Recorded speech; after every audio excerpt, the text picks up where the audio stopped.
obligation-là, évident que l'obligation de sécurité n'était pas satisfaite. Donc, on était sur une jurisprudence qui était celle-là, donc depuis 2002. Donc là, je vous ai mis d'autres exemples. Ça avait été repris à plusieurs reprises par bien des arrêts. Donc, la définition de la faute inexcusable, c'était effectivement manquement à l'obligation de sécurité de résultat. Donc, j'ai envie de dire, dès lors que vous aviez un accident du travail ou une maladie professionnelle, techniquement, vous étiez dedans, puisque le résultat, encore une fois, n'était pas atteint.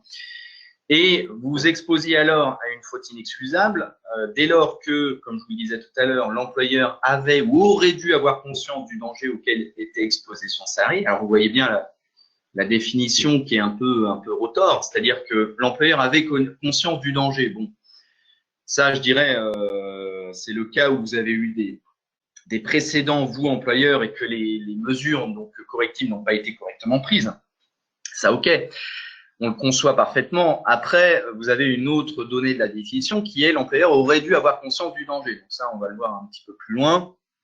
On se place en fait sous la notion d'un employeur qui a je dirais un petit peu omniscient, c'est-à-dire qu'il devrait savoir ce qui se passe dans son usine en tout temps et en tout lieu, et qui doit prendre les mesures adéquates. C'est la deuxième partie de la définition. L'employeur n'a pas pris les mesures nécessaires pour préserver le salarié. Donc une jurisprudence jusqu'alors qui était totalement inflexible sur le sujet,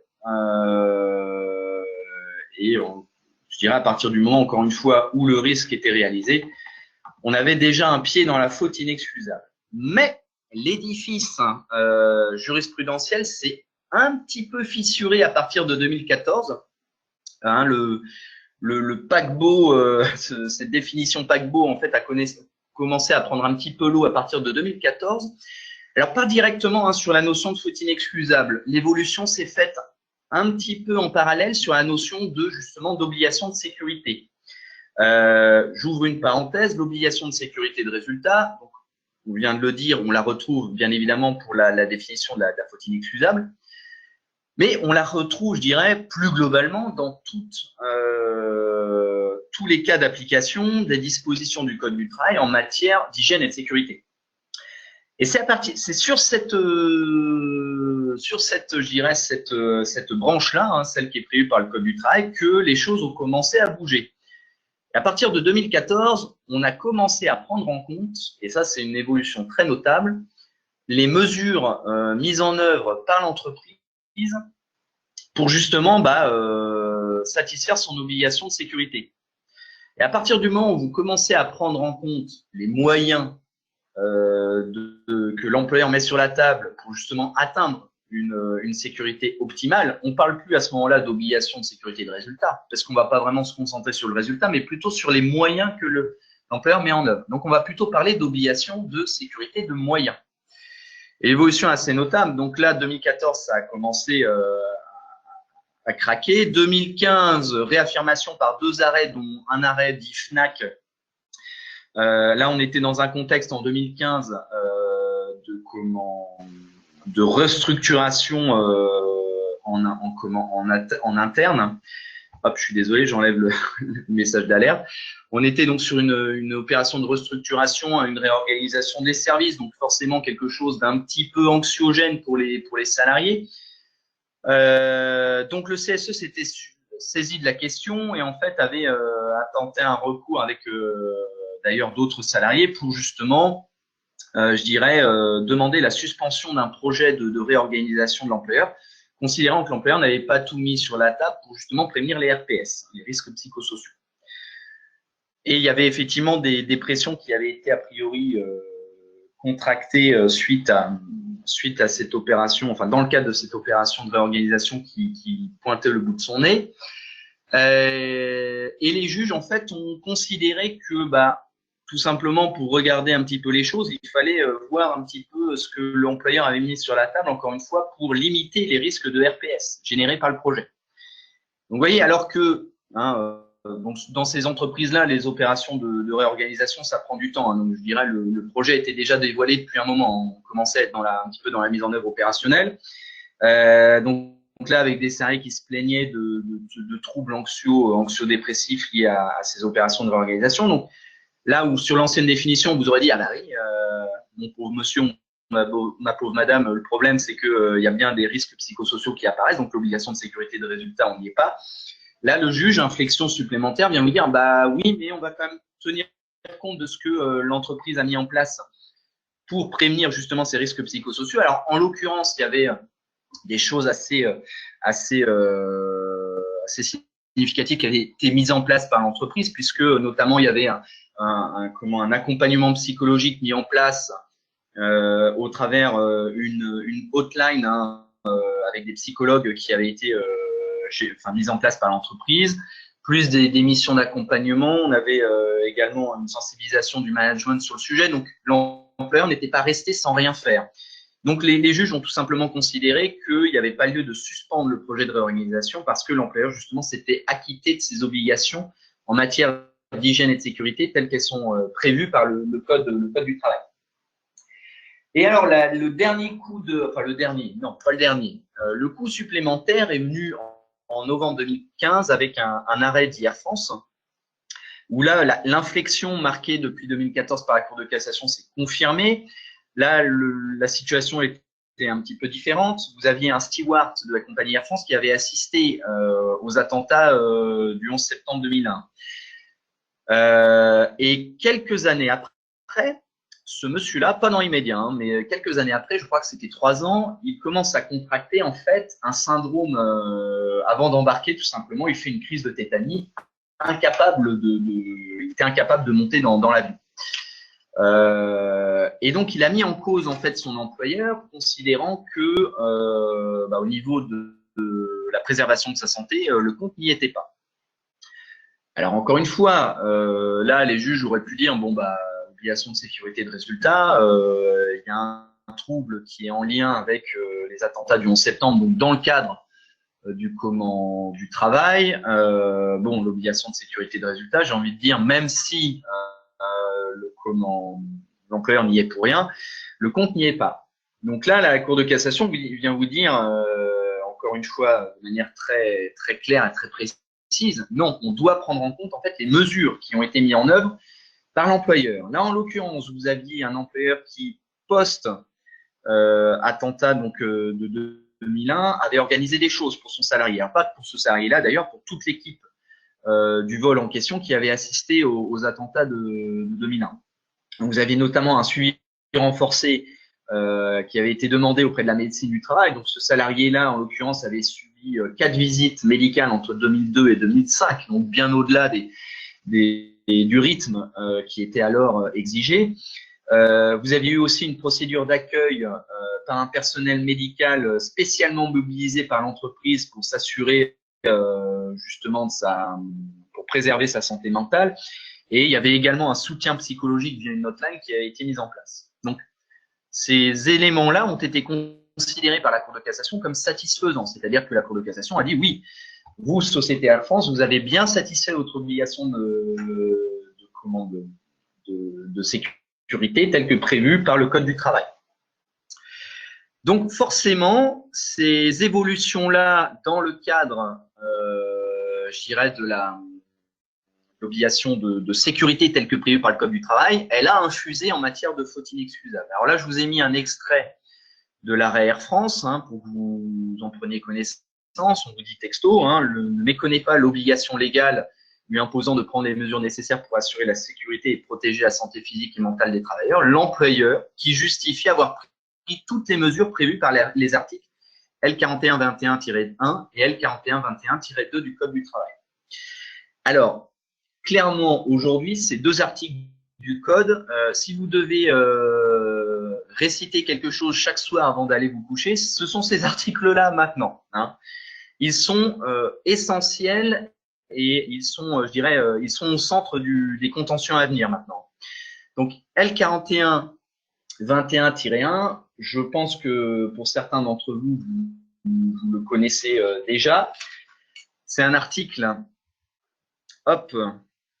qui, alors je vais y revenir tout à l'heure, qui qui vous fixe en fait les grandes lignes en matière de préservation de la santé et de la sécurité. Et l'article L4121-2 en fait précise la façon dont on doit appliquer L4121-1. Donc en tout cas, pour terminer sur ces évolutions jurisprudentielles, et je reviendrai sur les articles cités tout à l'heure, il était évident que la notion d'obligation de sécurité telle que prévue par le Code du travail, dans la mesure où son appréciation évoluait, c'était nécessaire que ça rejaillisse un jour ou l'autre sur la faute inexcusable. C'est chose faite donc depuis 2 arrêts du 8 octobre 2020 où la Cour de cassation donc, modifie tout simplement la définition de l'obligation de sécurité et donc la définition de la faute inexcusable, puisqu'on vous dit que maintenant, le manquement à l'obligation légale de sécurité et de protection de la santé à laquelle l'employeur est tenu envers le travailleur a le caractère d'une faute inexcusable. Vous voyez, donc c'est ce premier pan de la définition qui est modifié. On ne vous parle plus d'obligation contractuelle de préserver la sécurité du salarié et on ne vous parle plus d'obligation de sécurité de résultat, c'est fini. On vous parle d'obligation légale de sécurité et de protection de la santé. Donc tel que prévu, vous voyez le visa est cité en fait, les articles L4121-1 et 2 du Code du travail. Donc voilà, les différentes chambres de la Cour de cassation se sont mises au diapason sur le sujet, puisqu'avant vous aviez les évolutions que je vous ai marquées là depuis 2014 jusqu'à l'arrêt Air France, c'était la chambre sociale. Là maintenant, c'est la chambre civile, deuxième chambre civile de la Cour de cassation qui reprend cette jurisprudence à son compte, étant précisé que la deuxième chambre civile, c'est la chambre qui traite plus spécifiquement de tout ce qui concerne les accidents du travail, les maladies professionnelles et donc les contentieux en matière de faute inexcusable de l'employeur. Pour le reste, vous voyez par contre, la définition, elle n'a pas bougé d'un iota. On parle toujours de faute inexcusable lorsque l'employeur avait ou aurait dû avoir conscience du danger auquel était soumis le travailleur. Et deuxième aspect de la définition, qui n'avait pas pris les mesures nécessaires pour l'en préserver. Donc ça ne bouge pas. Ce qui bouge, c'est effectivement la notion d'obligation de sécurité et de protection. Bon. Ce qui est quand même assez notable, puisque, bon, si on résume, effectivement, là, en matière de faute inexcusable, désormais, vous avez 3 conditions, finalement. Un manquement à l'obligation légale de sécurité. Donc là, on va pouvoir, entre guillemets, jouer, le terme n'est peut-être pas très, très beau ou très poli, parce que, bon, voilà, mais nous, en qualité de juriste, forcément, c'est quelque chose qu'on va discuter lorsqu'on aura un contentieux, puisqu'on va discuter, le premier point de savoir s'il y a un manquement à l'obligation légale de sécurité, c'est-à-dire est-ce qu'il y a une faille sur l'application des articles L4121-1 et 2 du Code du travail, alors qu'auparavant, clairement, le premier élément de la définition, c'était l'employeur est tenu par une obligation de sécurité de résultat, il y a un accident, une maladie qui s'est réalisée, circuler, il n'y a rien à voir. Le risque est là. Donc, on passe aux 2 autres aspects de la définition de la faute inexcusable. Là, on va beaucoup pouvoir discuter justement la notion de qu'est-ce que j'ai mis en place, moi, employeur, pour préserver la santé et la sécurité de mes salariés. Donc ça, j'en parlais avec un confrère la semaine dernière au tribunal judiciaire de Caen. Alors lui, il intervient côté salarié, donc c'est lui qui initie des actions en faute inexcusable. Donc on en parlait un petit peu de cette évolution jurisprudentielle et lui clairement me disait bon là c'est clair, ça risque de mon côté de faire des discussions supplémentaires et ça va être un peu moins évident que ce à quoi on était habitué antérieurement. Bon, c'est effectivement ce dont on convenait. Alors après, pour tout dire, vous allez voir dans les arrêts en question d'octobre 2020, on a encore un doute sur la portée pratique quand même de cette évolution-là, parce que sur les 2 arrêts que je vous ai cités, je vais les détailler. Sur le premier arrêt, vous aviez la situation, je reviens sur le slide précédent, vous avez la situation d'un chauffeur de bus qui avait fait l'objet d'une agression alors qu'il conduisait son bus. Alors, en l'occurrence, la faute inexcusable de l'employeur a été reconnue par les juges, considérant que sur cette ligne-là, il y avait déjà eu 4 agressions par le passé. Et donc, manifestement, si l'agression du chauffeur en question s'est produite alors que 4 agressions avaient déjà eu lieu sur la même ligne de bus, c'est que l'employeur n'avait pas fait ce qu'il fallait pour prévenir le risque et donc préserver la santé et la sécurité de son salarié. Donc, vous voyez, on revient. Alors, dans cette première espèce, la définition est bien modifiée.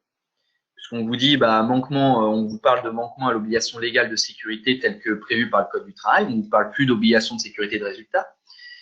Mais pour autant, il y a eu 4 agressions par le passé. Le salarié en question est victime lui-même d'une agression sur cette ligne-là. Donc, c'est que manifestement, l'employeur n'a pas mis en place ce qu'il fallait. Donc, on retrouve quand même un petit côté un petit peu automaticité de la sanction si le risque survient.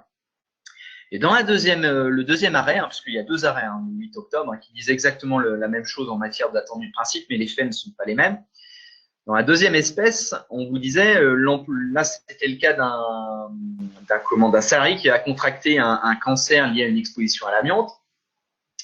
La cour d'appel avait dit, non, il n'y a pas de faute inexcusable de l'employeur puisqu'il y avait justement eu des mesures de préservation de la santé et de la sécurité du salarié qui a été mise en œuvre. À savoir qu'on lui avait mis en place, on lui avait mis à disposition des masques, a priori. Bon, le salarié soutenait que c'était pas suffisant, notamment parce que là, c'était dans a priori une carrière où ils étaient en train de forer la pierre, si j'ai bien compris, à sec, c'est-à-dire sans pulvérisation d'eau, ce qui fait que vous aviez forcément des éléments volatiles en suspension, ce qui faisait que l'inhalation de poussière d'amiante était beaucoup plus simple, était en tout cas beaucoup plus avérée. Donc la cour d'appel soutenait elle que à partir du moment où on avait mis en place, on avait mis à disposition du salarié des masques, c'était suffisant. La cour de cassation vous dit non. Il y avait des masques, c'est une chose, mais manifestement les masques n'étaient pas suffisants et la cour de cassation a relevé l'inefficacité en fait des mesures de protection mises en place par l'employeur. Bon, donc là vous voyez là pareil, deuxième espèce, faute inexcusable reconnue aussi. Donc on a encore des doutes sur la portée pratique de cette évolution-là, mais clairement, nous, d'un point de vue contentieux, lorsqu'on va plaider un dossier, il est clair et net que cette nouvelle définition nous va beaucoup mieux. C'est clair et net parce que là, même si, encore une fois, on peut avoir des incertitudes sur la portée pratique, on va pouvoir discuter un petit peu des mesures justement qui sont mises en place par l'employeur pour protéger la santé et la sécurité de ses salariés. Alors, voilà, en résumé aujourd'hui la définition de la faute inexcusable, manquement à l'obligation légale de sécurité, conscience du danger et absence de mesures nécessaires pour préserver le salarié. Donc là, vous avez les caractéristiques de la faute inexcusable. Alors, la première composante sur laquelle on va s'attarder un peu plus, puisque c'est l'évolution jurisprudentielle qui est traduite par les arrêts d'octobre 2020, c'est donc manquement à l'obligation légale de sécurité. Alors, le premier article est assez essentiel, en fait. C'est L4121-1 du Code du travail qui, en gros, vous pose 3 commandements, si on doit synthétiser. Donc, l'employeur prend des mesures nécessaires pour assurer la sécurité et protéger la santé physique et mentale de ses salariés. Et quelles sont ces mesures? Donc, le Code vous répond à la question. Ces mesures comprennent alors 3 types d'actions. Première action, des actions de prévention des risques professionnels.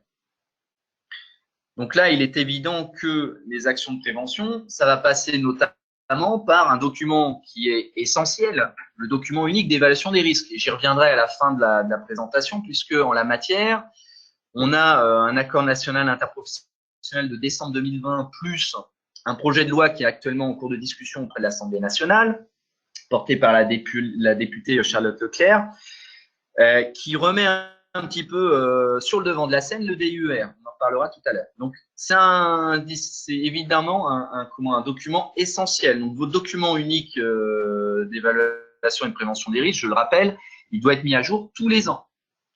Ou en tout cas, on doit rediscuter des risques tous les ans.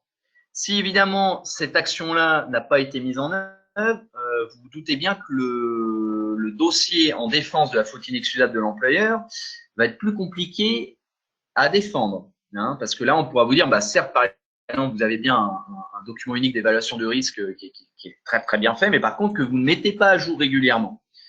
Donc, dans ces cas-là, comment voulez-vous avoir une politique efficace d'action de prévention? C'est pas possible. Hein. Donc, ça, c'est le prérequis, vraiment.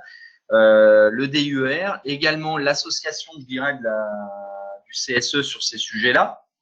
Quand je dis association, c'est via sa commission d'hygiène et de sécurité, la CSSCT, hein, donc il doit être aussi constitué dès lors que vous avez l'obligation d'en mettre une en place. Donc ces actions de prévention, elles doivent être effectivement déployées, effectivement mises en œuvre. Donc ça, ce sont des exemples que je vous ai cités, on pourrait en citer d'autres, mais je dirais le B.A.-BA, c'est effectivement d'avoir un DUER en bonne et due forme, actualisé chaque année, et un CSE qui fonctionne à plein rendement sur le sujet de l'hygiène et de la sécurité, notamment avec les réunions, les 4 réunions requises par an. Ça, c'est le premier rouage, je dirais, indispensable pour satisfaire votre obligation légale de sécurité. Le deuxième, on vous parle d'action d'information et de formation. Donc là, c'est pareil. Donc, par rapport aux salariés, faut bien, et là, c'est encore une fois, ça va faire écho à ce que je vais vous dire en fin de matinée, puisqu'il est prévu de créer un passeport formation en matière d'hygiène et de sécurité. Il faut s'assurer que notre salarié, il ait les formations adéquates en matière d'hygiène et de sécurité. Donc, imaginons qu'il soit sur un poste à risque, bien évidemment, type par exemple travail en hauteur, il faudra l'avoir formé sur le sujet. S'il travaille sur des machines particulièrement dangereuses, bah, évidemment qu'il aura fallu le former sur le sujet. Alors après, ça peut être des formations externes, mais ça peut être aussi des formations internes. Le tout, c'est de le formaliser, tout ça. Alors les actions de formation, d'ailleurs, pour bien les formaliser, nous, ce qu'on aime bien trouver dans les dossiers lorsqu'on a ce type de contentieux, c'est de montrer qu'effectivement, il y a eu par exemple une journée consacrée à l'utilisation de la nouvelle machine. Et puis, je dirais, c'est bien, mais est-ce que c'est suffisant? J'en suis pas certain. Moi, quand je vois la réaction des juges aujourd'hui, ils nous demandent un peu plus. Ok, vous avez bien fait suivre à votre salarié une formation sur le sujet, très bien. Il a passé une journée sur le fonctionnement de la nouvelle machine, c'est parfait. Mais est-ce qu'il y a eu un contrôle à la fin de la journée sur justement les acquis? Est-ce que vous, employeur, vous êtes assuré que c'était bien rentré dans la tête, tout ce qui a été exposé aux salariés dans la journée? Donc, l'action de formation, si vous voulez, je dirais, on doit bien la structurer. Hein. C'est pas tout de faire effectivement des formations à gogo. Faut qu'il y ait, je dirais, de la pertinence. Et la pertinence, à mon avis, ça passe effectivement par un contrôle des connaissances. Alors, vous pouvez d'ailleurs le faire. C'est toujours intéressant. On contrôle des connaissances a priori, c'est-à-dire avant la formation. On déroule la formation et a posteriori, à la fin, on contrôle quand même que le salarié a bien intégré tout ce qu'on lui a présenté. Et je pense que c'est essentiel. Et il faut le matérialiser, bien évidemment, par écrit, parce que les choses qui se font à l'oral, le problème, c'est que pour en justifier devant le juge, on se retrouve très, très vite limité en la matière. Donc, les actions de formation essentielles. Information, c'est pareil, hein, l'information qui est plus light que la formation. Mais l'information, ça passe notamment, par exemple, par la délivrance, parce que je sais qu'on a des dossiers comme ça actuellement, pas en faute inexcusable, mais c'est l'inspection du travail cette fois-ci qui nous court après, sur notamment les livrets d'accueil des salariés en matière d'hygiène et de sécurité. Quand je dis les salariés, d'ailleurs, je parle de vos salariés embauchés en CDD, en CDI, je parle aussi des intérimaires. Surtout les intérimaires, j'ai envie de dire, parce que c'est là où, en règle générale, on a de gros problèmes, parce que ce sont, à l'expérience des personnes qui sont catapultées un petit peu comme ça dans la nature, sur les dossiers qu'on peut avoir, hein, on a souvent cette configuration-là. Les intérimaires ne sont pas forcément formés de manière adéquate. Et là, la Cour de cassation, là-dessus, elle a une jurisprudence qui est tout à fait constante et qui vient même encore l'année dernière de se renforcer, dès lors que le salarié intérimaire, on ne lui a pas remis la documentation adéquate sur l'hygiène et la sécurité le premier jour où il arrive, hein, c'est-à-dire c'est pas lui faire une formation 2-3 jours après qu'il soit arrivé, c'est pas ça, c'est il met un pied dans l'entreprise, le premier réflexe c'est remise du livret d'accueil et éventuellement, c'est pas éventuellement d'ailleurs, c'est une action d'information préparation et de formation, au moins sur ce qu'il va devoir faire. Et ça, très souvent, c'est ce qui cloche. Et sans parler de la faute inexcusable, l'inspection du travail adore vous tomber à bras raccourcis sur le sujet.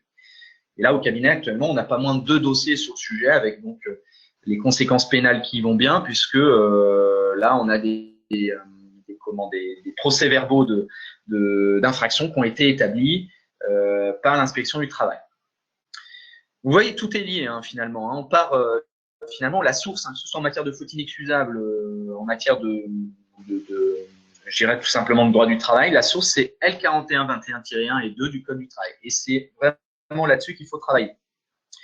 Donc voilà pour ce deuxième rouage-là. Et puis alors, le troisième rouage qu'on oublie souvent, c'est la mise en place d'une organisation et de moyens adaptés. Alors vous allez me dire, mais c'est quoi ce machin?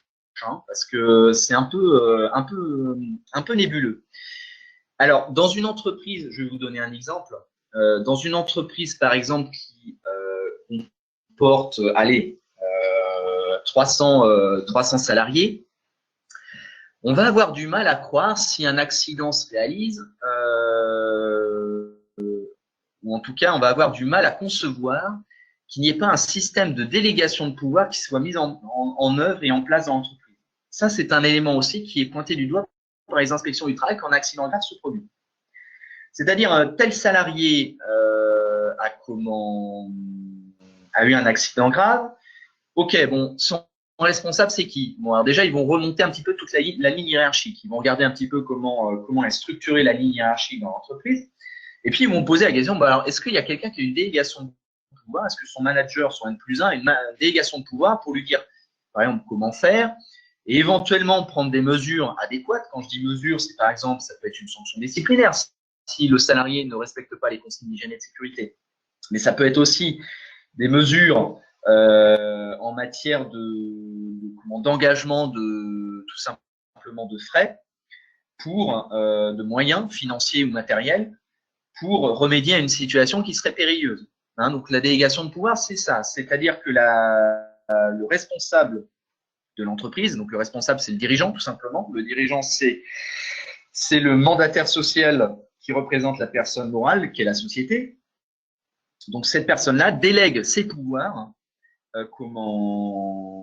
à des salariés de l'entreprise pour tout simplement gérer de façon la plus efficace possible notamment les notions d'hygiène et de sécurité dans l'entreprise. Alors, bien évidemment, dans une entreprise de 50 salariés, la question ne va pas vraiment se poser. Je pense que là, on peut considérer que le dirigeant peut avoir la main totale sur les process, mais franchement, dans une entreprise, moi, je considère qu'à partir c'est absolument arbitraire ce que je vais vous dire, mais à partir de 300 salariés, franchement, vous devez avoir des mécanismes de délégation de pouvoir qui sont mis en place. Parce que là, clairement, sur 300 salariés, je vois mal un dirigeant veiller au grain dans tous les coins de l'entreprise. Ça me paraît complètement impossible. Donc, c'est ça, c'est un exemple de mise en place d'une organisation et de moyens adaptés. Donc, la délégation de pouvoir, par exemple, c'est quelque chose qui participe d'une bonne organisation pour prévenir les difficultés, les risques en matière d'hygiène et de sécurité. Les moyens adaptés, bien évidemment, c'est tout ce qui concerne les machines, les outils matériels qui peuvent être mis à disposition du salarié. Donc ça, c'est pareil. Si vous avez une machine qui est poussive, dont les sécurités ont été chantées, ce genre de choses, clairement, on a un problème. Donc ça veut dire que quand on parle de moyens adaptés, ça veut dire aussi veiller au grain en matière de préservation des dispositifs de sécurité sur les outils de travail. Ça, c'est essentiel. Juste pour terminer là-dessus, sur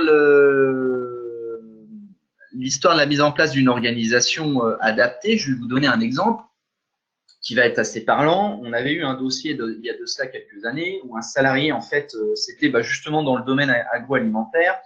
On était dans la fabrication de chair à saucisse. Le problème, c'est que s'agissant d'une matière humide, les broyeurs, en fait, ont une tendance naturelle à se colmater. Et il y avait un salarié, en fait, qui avait rien trouvé de mieux à faire que de déboucher les amas de matière avec le manche d'un balai. Alors forcément, ce qui devait se produire un jour s'est produit, c'est-à-dire que il avait coupé la machine et puis finalement, on ne sait pas trop comment ça s'est réalisé, mais toujours est-il que la machine s'est réactivée alors qu'il avait le balai coincé dans les rouages. Il n'y a pas que le balai qui est passé dans la machine. Hein, donc là, ça s'est traduit par un accident extrêmement grave. Donc là, vous avez eu l'inspection du travail et les services de police qui ont débarqué quasiment dans l'heure. Et on posait la question du comment, du pourquoi. Comment un tel accident a pu se réaliser? Première réponse de l'employeur, en gros, c'est pas de ma faute. Je lui ai jamais demandé à ce salarié d'aller déboucher, je dirais, les cartets en fait de la broyeuse avec un manche à balai. Alors la réponse a été très cinglante de la part de l'inspection du travail. Oui, d'accord. Si ça c'est votre ligne de défense, autant dire que là, on va dresser procès verbal. Alors l'exemple est bien évidemment extrême. Mais qu'est-ce que ça révélait cet accident-là? Effectivement, c'est pas l'employeur qui a demandé aux salariés de procéder de la sorte, ça c'est évident. Mais ce qui a été relevé, c'est que clairement l'organisation était tout à fait déficiente. C'est-à-dire que là, le salarié, parce qu'il est apparu après l'enquête que ça faisait un moment qu'il procédait de la sorte. Donc c'est manifestement l'organisation et les moyens adaptés, on n'y était pas. Alors action d'information et de formation, on n'y était pas non plus. Mais là, clairement, c'était au vu et au su de tout le monde et il n'y avait jamais eu aucune sanction de prise à l'encontre de ce salarié-là. Donc c'est un exemple pour vous dire qu'en fait, ces trois leviers-là, ces trois rouages, il faut les actionner en même temps pour qu'on soit tout à fait dans les clous des dispositions de l'article L4121-1. C'est-à-dire que si vous mettez le paquet, par exemple, sur la formation, souvent dans des dossiers, j'ai des clients qui disent oui, on est nickel sur la formation. Effectivement, les formations, il y en a pléthore, c'est parfait. Par contre, sur tout ce qui est mis en place, organisation et moyens adaptés, on est complètement à la ramasse. Il n'y a pas de délégation de pouvoir qui est mise en place. Il y a un salarié qui fait un petit peu ce qu'il veut en matière de port des EPI, mais c'est pas grave, on va pas le sanctionner pour ça. Eh ben si, justement, il faut le sanctionner pour ça. C'est essentiel. Donc ça, vous voyez, il faut mettre en œuvre tous ces rouages-là, mais en même temps, simultanément. C'est important. Si vous en actionnez qu'un seul, même si vous le faites très très bien, par exemple en matière d'action d'information, de formation, je vous dirais très bien, mais il y a au moins un rouage qui ne tourne pas, et donc on n'est pas dans les clous par rapport à L4121-1. Donc c'est important la morale de l'histoire, c'est qu'effectivement, il faut les actionner ensemble. Alors après, une fois qu'on a dit ça, L4121-1, donc on vient de voir un petit peu ce que vous dit cet article-là. L4121-2, clairement, il vous dit un petit peu comment faut actionner ces trois mécanismes-là. Alors, vous irez voir l'article, je ne vous l'ai pas repris in extenso parce que il est un peu long, mais je vais vous le citer. Donc, vous pourrez aller le voir sur Légifrance, il est assez intéressant. Donc, on vous dit L4121-2 en substance. Donc, l'employeur met en œuvre les mesures prévues à l'article L4121-1, ce qu'on vient de voir là, les trois rouages, sur le fondement des principes généraux des préventions suivants. Donc, en gros, voilà, là, c'est la notice. Éviter les risques, premièrement. Deuxièmement, évaluer les risques qui ne peuvent pas être évités. Troisièmement, combattre les risques à la source. Quatrièmement, adapter le travail à l'homme, en particulier en ce qui concerne la conception des postes de travail ainsi que le choix des équipements de travail et des méthodes de travail et de production, en vue notamment de limiter le travail monotone et le travail cadencé, de réduire les effets de ceci sur la santé. Cinquièmement, tenir compte de l'état d'évolution de la technique. C'est pour ça qu'il faut tout le temps se mettre à jour. Sixièmement, remplacer ce qui est dangereux par ce qui n'est pas dangereux, par ce qui est moins dangereux. Septièmement, planifier la prévention en y intégrant dans un ensemble cohérent la technique, l'organisation du travail, les conditions de travail, les relations sociales et l'influence de facteurs ambiants. Huitièmement, prendre des mesures de protection collective en leur donnant la priorité sur les mesures de protection individuelle.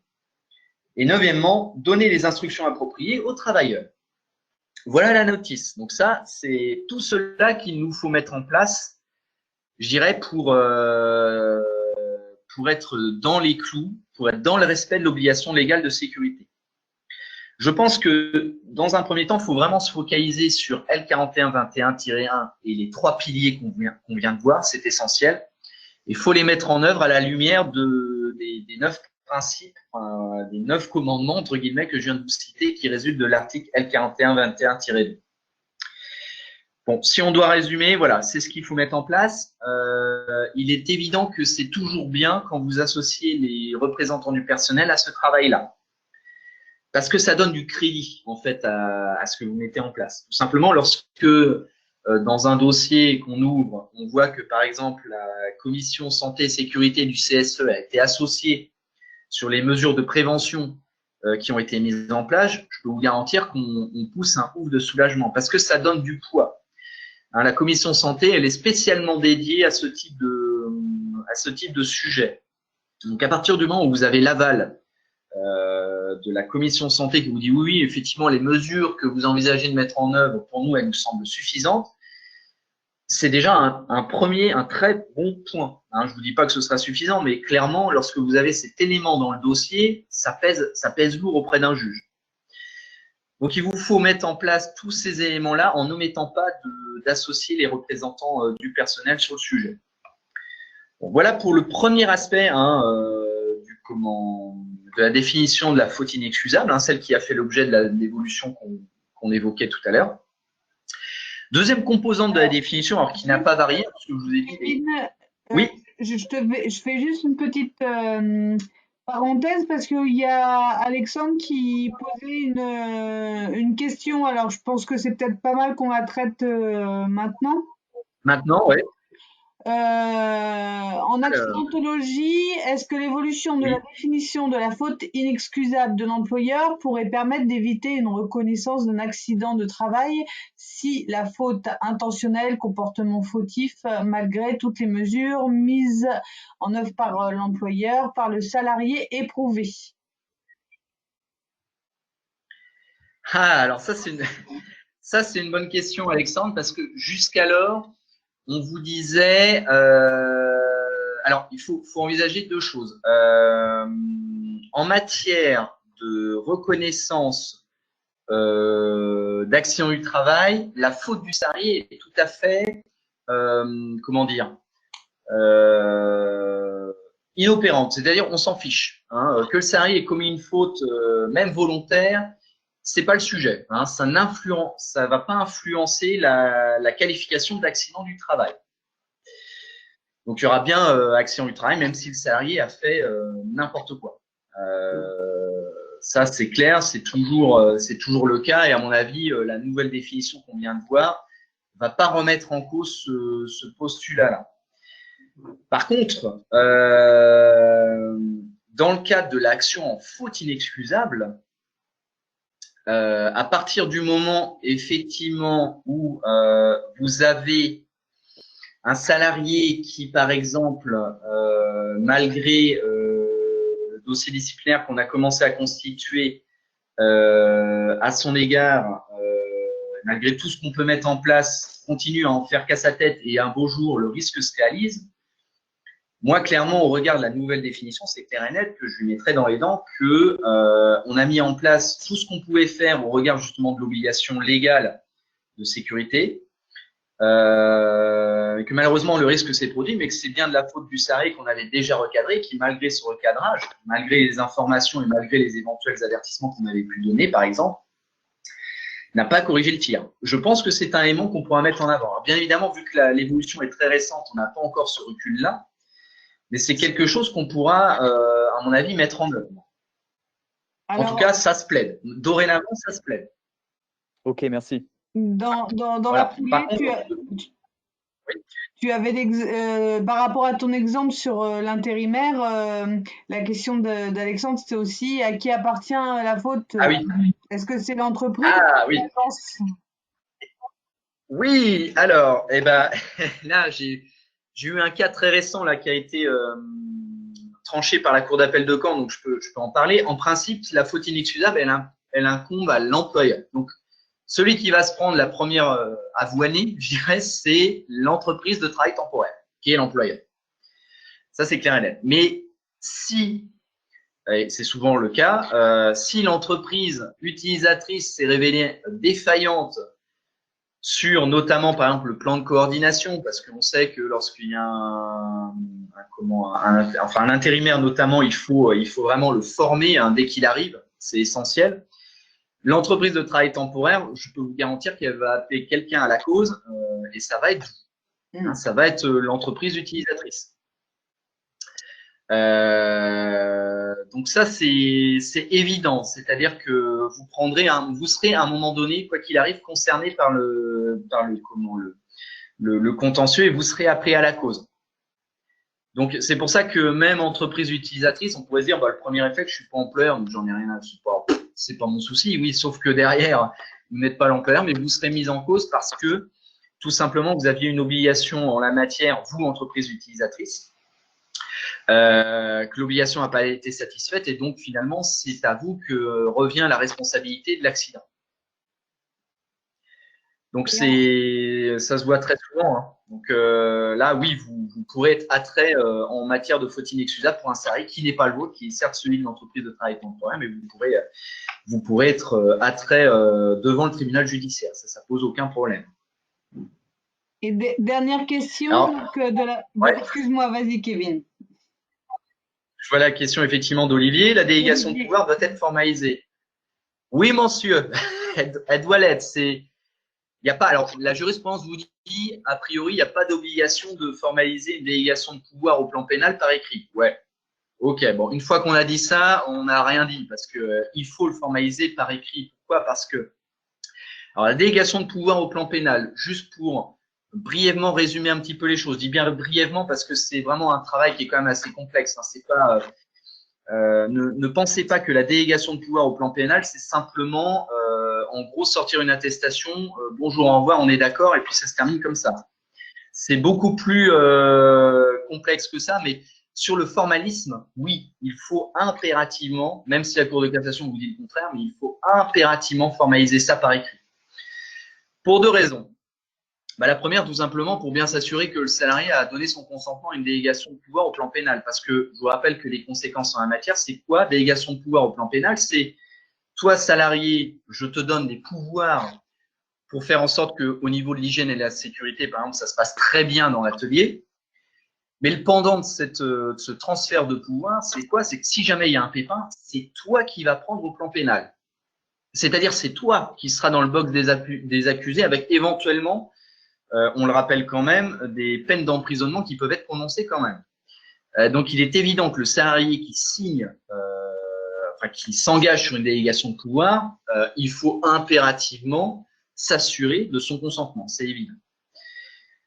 Mais juste pour aller un petit peu au-delà, une délégation de pouvoir écrite, c'est bien, mais c'est pas suffisant. Statistiquement, la moitié des délégations de pouvoir écrites en France sautent lorsqu'il y a un sinistre qui se réalise. Elle saute tout simplement parce que les conditions de validité, conditions de fond prévues par la jurisprudence ne sont pas satisfaites. Donc même si vous avez une belle délégation de pouvoir en bonne et due forme écrite, c'est pas suffisant. Déjà, les délégations de pouvoir, on ne donne pas ça à n'importe qui. C'est-à-dire que vous allez donner ça à un salarié qui est déjà là depuis un certain temps. C'est-à-dire que vous embauchez par exemple un responsable d'atelier. Vous dites ce gars-là a l'air, ou cette femme-là a l'air compétent ou compétente. Je vais lui donner dans la foulée une délégation de pouvoir. Là, votre délégation de pouvoir ne vaudra rien. Une délégation de pouvoir, elle ne se conçoit qu'à partir d'un certain moment d'intégration dans l'entreprise. C'est ce qu'on considère, c'est ce que les juges considèrent. C'est-à-dire que la délégation de pouvoir, finalement, au plan pénal, vous ne pourrez la mettre en place qu'aux environs d'un an après l'arrivée du salarié dans l'entreprise. C'est-à-dire après qu'il ait pu prendre ses marques et qu'il ait pu se familiariser avec le fonctionnement dans l'entreprise et éventuellement les équipements, tout ça. Hein, vous voyez, par exemple, une délégation de pouvoir au plan pénal qui est concomitante à la signature d'un contrat de travail, ça déjà, ça vaut rien du tout. Rien de rien. Deuxièmement, une délégation de pouvoir, si vous la concluez, il est évident que vous devez la conclure avec une personne qui a une formation adaptée en la matière. Et quand je dis formation, là, c'est une vraie formation sur le sujet. Alors, vous allez le former, notamment si par exemple votre délégation de pouvoir au plan pénal porte sur le respect des règles d'hygiène et de sécurité, vous allez le former sur le sujet. C'est évident.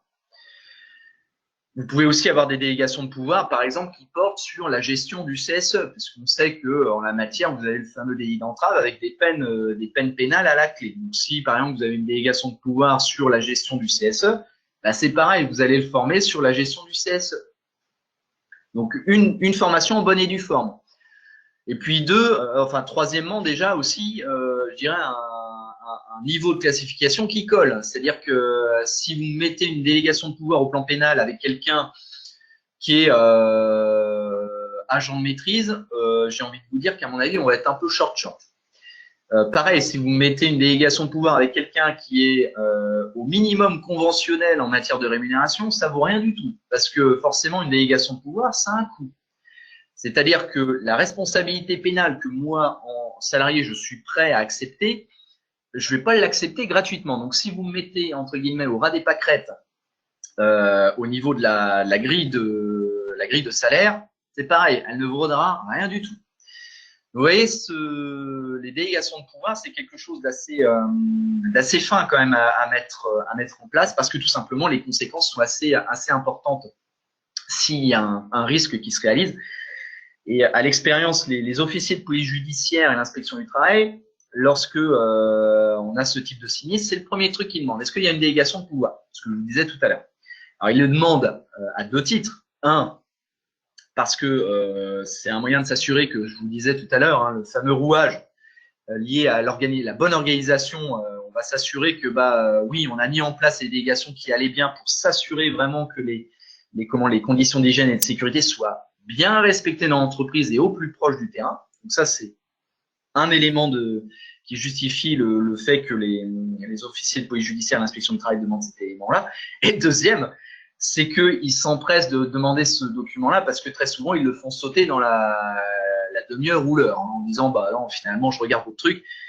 Oui, monsieur Chambier, est-ce que vous avez eu, par exemple, une formation à l'hygiène et à la sécurité avant de conclure votre délégation de pouvoir? Ah non, ok, d'accord. Donc, délégation de pouvoir, je l'écarte. Et qui sait que je vais aller chercher, du coup, parce que c'est ce que cherche l'inspection du travail quand on est dans ce type de situation, elle cherche à remonter plus haut et aller tout simplement sur la tête du dirigeant. Ça, ils aiment bien. Donc voilà, c'est un moyen, en fait, si vous voulez, ils regardent aussi cet élément-là pour faire un contrôle très rapide de la validité des délégations de pouvoir. Bon, donc je ferme la parenthèse. Alors, je la referme presque. Dernier élément sur les délégations de pouvoir, parce que je le vois souvent. Délégation de pouvoir au plan pénal, ça veut dire une chose aussi. Le dirigeant, lorsqu'il délègue ses pouvoirs, ça veut dire qu'il les délègue totalement. Il n'est pas question qu'un dirigeant, un président, par exemple, de SAS ou un gérant de SARL délègue des pouvoirs, mais continue en parallèle d'exercer d'empiéter, je dirais, sur cette délégation de pouvoir, en prenant par exemple des décisions qui normalement devraient incomber au délégataire. Donc le délégant, c'est-à-dire le responsable, le représentant de la personne morale, notre dirigeant, lorsqu'il signe une délégation de pouvoir, il se décharge complètement du truc. C'est-à-dire qu'il ne va plus du tout intervenir d'une quelconque façon sur le sujet. S'il le fait, c'est pareil, ça remet en cause la délégation de pouvoir. Celui qui reçoit les pouvoirs a toute compétence, dans la limite des pouvoirs qui lui sont conférés, bien sûr, pour décider des choses. Donc ça, c'est un élément important. Dans l'exercice de la délégation de pouvoir, le dirigeant de la personne morale, clairement, il ne touche plus au sujet qu'il délègue au délégataire. Et là, je referme la parenthèse sur le sujet. Je pense qu'on peut peut-être reprendre, Séverine, le cours de la présentation, parce que je crois qu'on a évacué les questions sur le sujet, sauf si j'ai pas tout lu. Mais a priori, c'est bon. Oui, alors, tout est bon, tu peux continuer. Merci, Kevin. On démarre. On poursuit. Donc, la question, la deuxième composante de la définition. Je vais y arriver. Hop, voilà. Ah, non, ça ne veut pas. Voilà. Donc, la conscience du danger. Donc ça, comme je vous le disais tout à l'heure, ce critère-là, tout simplement, il n'a pas du tout bougé. La conscience du danger, on l'apprécie toujours par rapport aux connaissances que l'employeur avait ou aurait dû avoir compte tenu de ses connaissances, de son expérience ou de ses obligations professionnelles. Bon, alors, c'est un peu la tarte à la crème, hein, parce que la conscience du danger, on est très souvent, bon, elle est assez souvent établie, parce que même si l'employeur dit qu'il n'avait pas conscience du danger, comme je vous le disais tout à l'heure, c'est la conscience qu'il avait, qu'il aurait dû avoir. Donc là, on est un petit peu sur la figure d'un employeur parfait qui est un petit peu omniscient et qui connaît tout, ce qui est bien évidemment pas le cas, mais bon, la jurisprudence pose ce critère-là, donc c'est vrai que ça c'est un peu délicat à, je dirais, à contrecarrer comme élément de la définition. Alors souvent, ce qu'on essaye de faire intervenir sur cette notion de conscience du danger, c'est par exemple le caractère exceptionnel de l'événement. Alors là, j'ai par exemple un dossier dont je vous parlais tout à l'heure, qui a été récemment tranché par la Cour d'appel de Caen, où là, c'était un salarié qui avait glissé sur une plaque de verglas suite aux précipitations neigeuses qu'on avait eues. Je ne sais pas si vous vous souvenez, c'était en mars 2012, là où on avait eu des congères d'1 mètre de haut. Donc là, c'était 2-3 jours après les précipitations neigeuses. Donc forcément, bah oui, le parking en question n'était pas le parking de l'entreprise n'était pas salé, et même de toute façon en salant, ça n'aurait pas changé la donne, puisque là, il fallait carrément déblayer ça à coup de chasse-neige.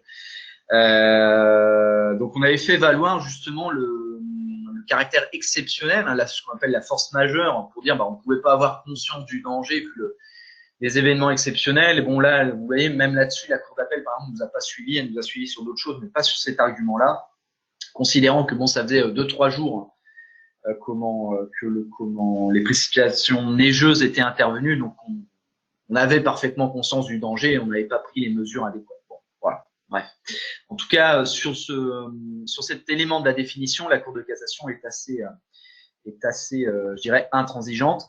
Donc cette connaissance justement du danger, alors c'est clair que elle peut résulter de l'absence de toute prévision raisonnable du risque par l'employeur, ce que je vous disais, l'employeur un petit peu omniscient, l'imprudence ou de la négligence qui conduit à l'absence des mesures de sécurité élémentaires ou à la tolérance de certaines pratiques en violation avec les consignes de sécurité. Ça, c'est ce que je vous décrivais tout à l'heure avec mon salarié là qui débouchait les carters avec un manche à balai. Hein, donc, en matière d'hygiène et de sécurité, clairement, la tolérance, elle est de 0, mais le 0 absolu. C'est-à-dire que il ne faut jamais que vous ayez un sujet alors bien évidemment, avant de sanctionner, on va quand même recadrer le salarié en lui rappelant les règles, mais si manifestement ça rentre pas dans la tête, il faut, hein, c'est même pas vous devriez, c'est vraiment, je vous invite très fortement à le faire, je vous enjoins même à le faire, c'est d'utiliser l'outil disciplinaire, puisque si vous ne l'utilisez pas, clairement, ça se retournera contre vous. Hein, donc, devant une juridiction, on vous l'opposera, clairement. Donc, il faut actionner ce levier-là, c'est essentiel. Bon, le deuxième, alors là, je vous ai mis quelques exemples sur la conscience du danger. Alors, je parlais tout à l'heure du DUR. Il est évident que si vous n'avez pas de DUR, même si vous prétendez que vous n'aviez pas conscience du danger, on va vous rétorquer, oui, forcément, s'il n'y avait pas de document unique d'évaluation des risques, on voit mal comment vous pouvez vous préoccuper, en fait de la prévention des risques, puisque vous n'aviez même pas l'outil adéquat pour procéder à une telle prévention. S'il y a eu évidemment des avertissements préalables par les représentants du personnel, les salariés, médecins du travail ou la CARSAT, ça c'est pareil, on va avoir du mal à dire qu'on n'avait pas conscience du danger. Inversement, bien évidemment, lorsque on est dans une situation de faute inexcusable, c'est un argument qu'on utilise assez souvent, bon alors qui a peut-être fait un peu long feu, mais moi je l'utilise encore en disant écoutez, on est quand même fortement surpris par l'action en faute inexcusable du salarié, puisque, par exemple, notamment sur les risques psychosociaux, souvent, ce qu'on met en avant, c'est qu'il n'y a eu aucun signe annonciateur, par exemple, d'une dépression liée aux conditions de travail. Le salarié ne s'en est pas ouvert auprès de sa hiérarchie, il n'y a eu aucune remontée de la part des représentants du personnel, ni même de la médecine du travail. Donc, ça, ce sont des éléments, par exemple, sur les RPS qu'on peut utiliser en disant quelqu'un qui se prétend être victime, par exemple, de harcèlement ou même sans aller jusque-là d'une dépression liée à ses conditions de travail, s'il n'y a pas eu de signalement préalable, c'est quand même un peu bizarre. Bon. De même que s'il y a eu des accidents antérieurs et qu'un nouvel accident de même nature se reproduit, là, clairement, la conscience du danger sera établie. Troisième composante de la définition, l'absence de mesures nécessaires pour préserver le salarié. Alors là, vous voyez, par rapport à l'évolution de la définition en matière de faute inexcusable, finalement, je pense qu'à terme, on va se retrouver un petit peu avec une confusion entre la première condition qui est satisfaire, enfin méconnaître ses obligations en matière d'hygiène et de sécurité telles que prévues par le Code du travail, et cette troisième composante qui est l'absence de mesures nécessaires pour préserver le salarié, puisque on l'a vu tout à l'heure, ça fait partie des mesures justement pour préserver la santé et la sécurité du salarié. Donc là, je pense qu'il y aura un petit peu une redite. Bon, la Cour de cassation n'a pas clarifié encore le sujet, mais pour moi, première et troisième composante, tout cela se confond. Parce que vous voyez, je vous ai mis des exemples. Absence de formation, on l'a vu, c'est un des rouages pour satisfaire son obligation de sécurité telle que prévue par le Code du travail. Machine réputée dangereuse, si on a fait correctement le travail, encore une fois, au visa des articles précités, il n'y a pas de raison qu'une machine reste dangereuse. Voilà. Donc, ce sont des éléments, pour moi, il y a un petit peu une redite sur la première et la troisième composante, mais bon, pour l'instant, ça demeure. Bon, je rappellerai juste sur le sujet les enjeux financiers de la faute inexcusable de deux sortes, juste pour finir là-dessus. Le premier poste de coût qui est le plus important, c'est le doublement de l'indemnité en capital. Bon, ça, on s'en fiche un petit peu parce que l'indemnité en capital, ça va pas aller très loin, mais c'est surtout le doublement de l'indemnité, enfin de la majoration maximale de la rente qui fait très très mal. Je vous ai mis un exemple après. Donc ça, le doublement, parce qu'évidemment, un salarié qui obtient la reconnaissance de la faute inexcusable de son employeur, il a le droit à une majoration de sa rente. La rente, je vous le rappelle, c'est quelque chose qui est versé par la CPM à un salarié dont le taux d'IPP, c'est-à-dire le taux d'incapacité permanente partielle, est d'au moins égal à 10%. C'est une rente versée à vie. Donc vous doutez bien que le doublement de la rente, dès lors que vous avez un salarié jeune qui est victime d'un accident grave et pour lequel il y a une action en reconnaissance de la faute inexcusable de l'employeur, ça risque de coûter extrêmement cher parce que le doublement va être calculé par rapport à une table de mortalité.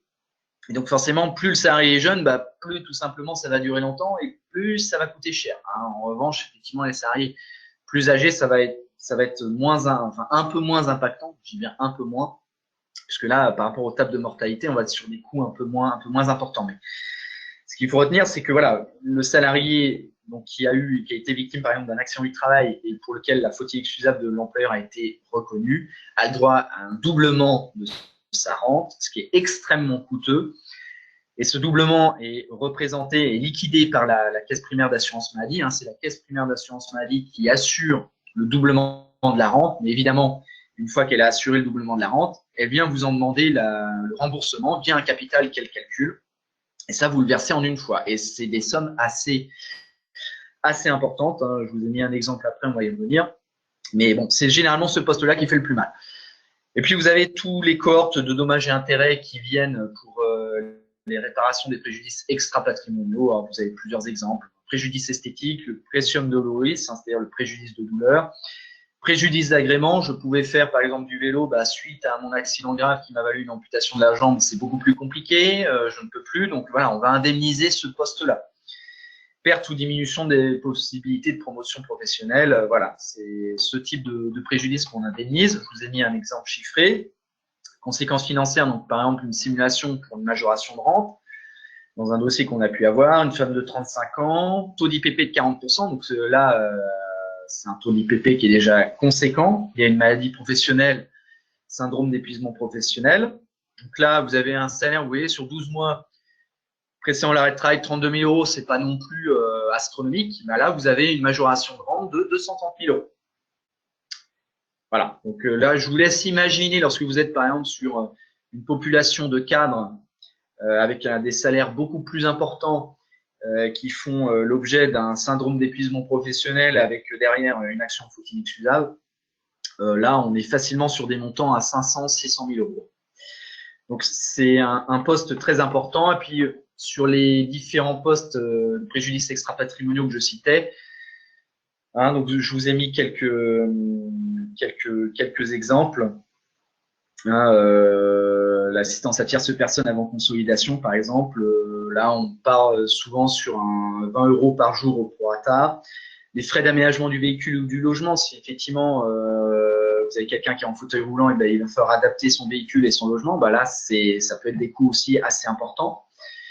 L'autre jour, j'étais au tribunal judiciaire d'Alençon, par exemple, les frais de réaménagement du logement, il y en avait pour 250 000 € quand même. Bon, donc, vous voyez, ça peut être aussi un poste de préjudice qui est quand même assez important. Préjudice d'établissement, donc ça, c'est la perte d'espoir et de chance de réaliser un projet de vie familiale en raison de la gravité du handicap. Ça aussi, ça peut être indemnisé. En règle générale, tous ces préjudices-là ne sont pas indemnisés au doigt mouillé. Hein. Ça fait suite, en fait, à une expertise médicale qui est ordonnée par le tribunal et qui quantifie un petit peu tout ça. Bon, voilà. Là, je vous ai mis quelques exemples. Alors, voilà pour le premier point. Je vous rassure, les deux autres vont aller beaucoup plus vite, ce qui fait que je pense qu'on tiendra le timing à 11h30. Je ne sais pas si vous aviez d'autres interrogations sur le sujet. Alors, il n'y a pas de la faute inexcusable.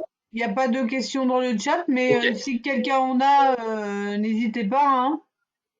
Voilà, tout à fait. N'hésitez pas en fin d'intervention pour qu'on puisse en discuter. Alors maintenant, voilà pour cette évolution-là. Il y a deux autres évolutions qui me semblaient intéressantes d'évoquer ce matin. Alors, les premières, sont celles qui sont tirées de la loi de financement de la sécurité sociale pour 2021. Alors, en matière d'AT-MP, on en a principalement deux. Le primo, la simplification de la prescription en matière d'accident du travail et de maladie professionnelle. Aujourd'hui, vous avez un formulaire CERFA pour les maladies dites simples, maladies ordinaires, non professionnelles.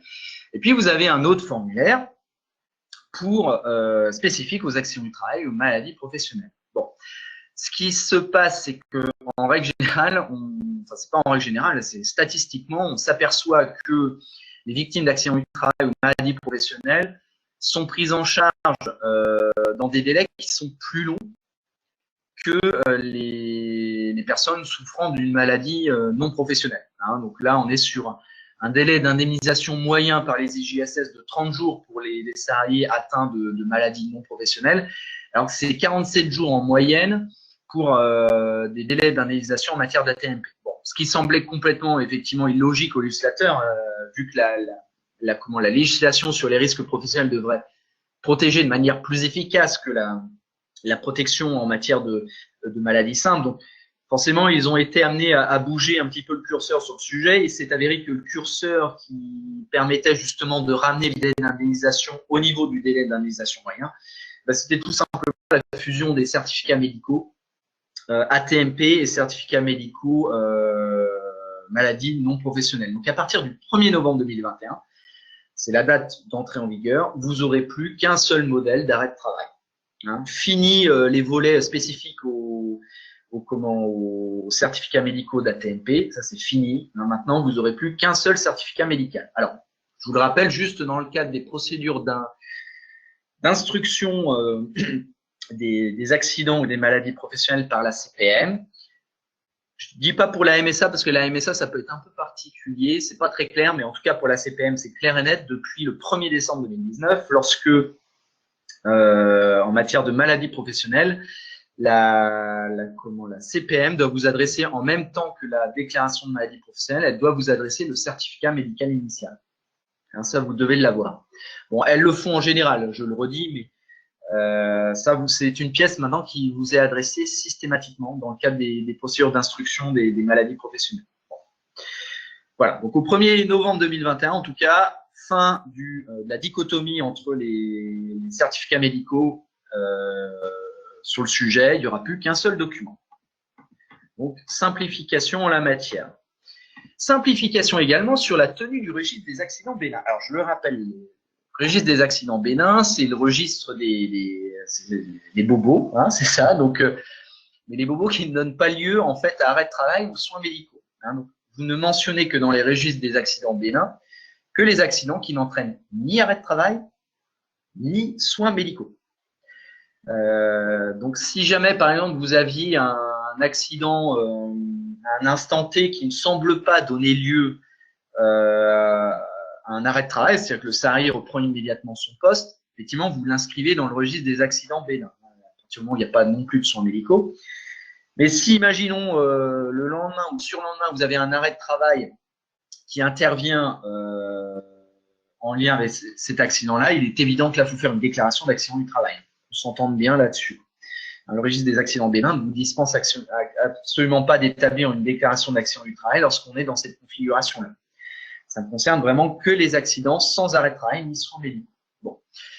Ce rappel étant effectué, à partir normalement du 1er janvier de cette année, mais j'ai mis un warning parce que c'est pas exactement cette date-là qu'on va retenir, mais normalement, on n'a plus besoin de l'autorisation de la CARSAT pour mettre en place le registre des accidents bénins. Une simple déclaration suffira de l'employeur attestant qu'il respecte les conditions requises pour la mise en place du registre des accidents bénins. Alors, je rappelle quand même les autres conditions parce que elles sont prévues par le Code du travail et elles existent. Hein. Déjà, vous devez avoir la présence permanente de personnel médical ou paramédical, que ce soit un médecin pharmacien, un infirmier diplômé d'État. Ça peut être aussi une personne qui a reçu en fait un diplôme de premier secours qui est validé. Mais vous devez avoir la présence permanente de personnel formé en matière notamment pour administrer les premiers soins. Condition préalable indispensable. Vous devez aussi avoir un poste de secours d'urgence. Donc ça, ce sont vraiment les deux conditions qui sont prévues par le Code du travail. Et le Code du travail vous précise aussi, alors même si le renvoi n'est pas encore complètement nettoyé, je dirais, parce que là, la simplification que je viens de vous annoncer à effet du 1er janvier 2021 avec la suppression de l'autorisation, c'est dans les dispositions légales que vous retrouvez ça. Sauf que pour la tenue du registre des accidents bénins, vous avez aussi des dispositions réglementaires qui, elles, je vous le donne en mine, n'ont pas encore été toilettées. Hein, vu qu'on aime bien la complexité en France, techniquement parlant, la loi vous dit bien que depuis le 1er janvier 2021, il n'y a plus besoin de l'autorisation de la CARSAT, sauf que pratiquement, ce n'est pas encore entré en vigueur puisque tout simplement, les décrets n'ont pas été modifiés et ce n'est pas rentré au diapason. Ce qui fait que vous avez des trucs complètement, pardon pour l'expression, mais débiles, puisque vous regardez la loi, on vous dit qu'il n'y a plus besoin de l'autorisation de la CARSAT, et quand vous regardez les dispositions réglementaires, on vous dit que l'autorisation à la CARSAT est envoyée sous tel format. Voilà. Vous avez encore un décalage, donc on attend les décrets qui vont venir normalement toiletter un petit peu tout. Je dis bien tout parce qu'il n'y a pas que l'histoire de l'autorisation de la CARSAT qui est en cause. Vous avez des dispositions réglementaires qui font encore référence au CHSCT, ce qui est dommage, parce que le CHSCT n'existe plus. Hein, c'est le CSE aujourd'hui. D'ailleurs, la mise en place d'un CSE et d'une commission santé et sécurité, c'est une des conditions aussi pour tenir de manière valable un registre des accidents bénins. Alors, lorsqu'évidemment, on est tenu à la condition de mise en place d'un CSE et d'une commission santé. Bon, voilà. Donc, les autres conditions restent, elles, inchangées, mais en tout cas, le registre des accidents bénins, normalement, à partir du moment où on aura les décrets d'application qui sont entrés en vigueur, on n'aura plus besoin de l'autorisation et une simple déclaration suffira. Je rappelle aussi que le registre des accidents bénins doit être tenu à disposition du CSE et qu'une information du CSE doit être réalisée sur sa mise en place.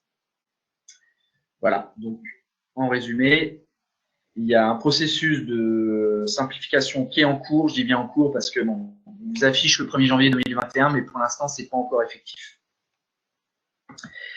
Et le troisième point que je voulais, sur lequel je voulais attirer votre attention parce que ça va être d'actualité. Je dis bien d'actualité parce que tout n'est pas encore complètement câblé. Hein, c'est en cours de discussion. Vous avez sans doute entendu parler, vous avez eu un accord national interprofessionnel qui a été conclu dans la nuit du 9 au 10 décembre 2020 sur la santé au travail.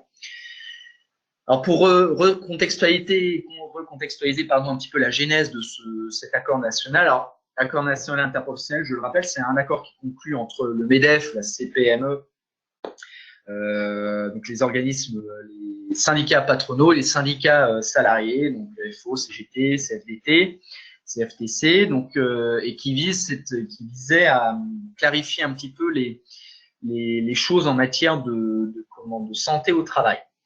Alors c'est un travail de longue haleine parce qu'ils avaient commencé quand même le travail, je crois, au sein du COCT, hein, qui est un organisme qui est consacré aux conditions de travail.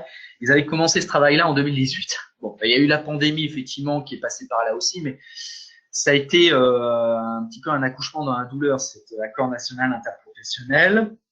Alors, c'est un prélude, en fait, à un projet de loi qui est actuellement, comme je le disais en introduction, qui est en cours d'étude auprès de l'Assemblée, au niveau de l'Assemblée nationale. C'est-à-dire que le contenu de cet accord national interprofessionnel va être transposé dans la loi par le législateur. Donc, c'est intéressant d'en prendre connaissance parce que il a déjà une valeur, je dirais, juridique aujourd'hui, puisque toutes les entreprises qui relèvent des branches représentées par le MEDEF ou la CGPME, par exemple, en fait, rentrent sont soumis à cet accord-là. Mais je dirais, par l'effet de la loi, on va avoir une transposition beaucoup plus globale et ça concernera tout le monde. Mais cet accord-là, en fait, si vous voulez, il a mis en place certaines choses qui vont être transposées dans la loi. Alors, quelques points marquants, hein, on ne peut pas tous les citer, mais parce que c'est assez fourni comme texte. Mais vous avez déjà un premier point qui est martelé en fait par les négociateurs de cet accord-là, qui est la prévention de la désinsertion professionnelle. Parce que les statistiques montrent, j'ai plus les chiffres en tête, mais je crois qu'au-delà de 4 ou 5 mois d'arrêt de travail, vous avez 50% de chance en fait que le salarié ne revienne pas. En tout cas, que ça se traduise par une inaptitude. Donc, on sait qu'à partir d'un certain moment, d'une certaine durée d'arrêt de travail, ça conduit inévitablement vers la sortie. Donc, les partenaires sociaux ont voulu justement marquer un peu le coup et tenter d'endiguer le phénomène. Alors, prévention de la désinsertion professionnelle, il y a plusieurs outils dans la boîte qui ont été avancés par les partenaires sociaux. Déjà la création d'une visite de mi-carrière pour repérer justement des inadéquations entre le poste de travail et l'état de santé du salarié, puisque on sait que c'est à partir de 45 ans que les choses deviennent un peu plus compliquées. Donc, cet âge pivot d'ailleurs de 45 ans, a priori, est dans le projet de loi, c'est-à-dire qu'à partir de 45 ans, vous aurez une visite de mi-carrière pour justement faire un petit peu le point et voir si les salariés sont à leur bonne place au niveau de leur poste de travail. Hein. Donc, ce sera une obligation qui va sans doute être transposée. Je dis bien sans doute parce que là, on est au début du travail parlementaire. Il y aura des échanges entre l'Assemblée nationale et le Sénat, mais en tout cas, dans le projet de loi, pour l'instant, ça y figure, cette visite de mi-carrière. Vous aurez aussi la mise en place de cellules de prévention de la désinsertion professionnelle au sein des services de santé au travail. Alors, qui pour le coup vont être rebaptisés services de prévention et de santé au travail, hein, SPST, hein, c'est comme ça qu'on va les nommer normalement d'ici peu. Et cette cellule de prévention, donc, qui va être constituée au sein des services de médecine du travail, donc, pourront formaliser des plans de retour au travail entre l'employeur, le salarié et justement la cellule au niveau du service de prévention de médecine du travail. Donc, l'idée, c'est vraiment de consacrer des moyens à la prévention de la désinsertion professionnelle. Pardon. Vous avez aussi des données, enfin des choses qui sont parues sur le traçage du risque chimique. Là, je vais parler du DUR, puisque pour tracer ce risque chimique, notamment, mais pas que, on va demander à l'employeur de conserver les versions successives du DUR. C'est vrai qu'aujourd'hui, vous n'avez pas cette obligation dans le Code du travail. On vous dit juste que le DUR, il faut l'actualiser une fois par an, au moins une fois par an, voire même plus régulièrement si on a une évolution des risques en la matière. Bon. Mais on ne vous parlait pas, en fait, justement, des versions précédentes du DUR. Le texte était muet.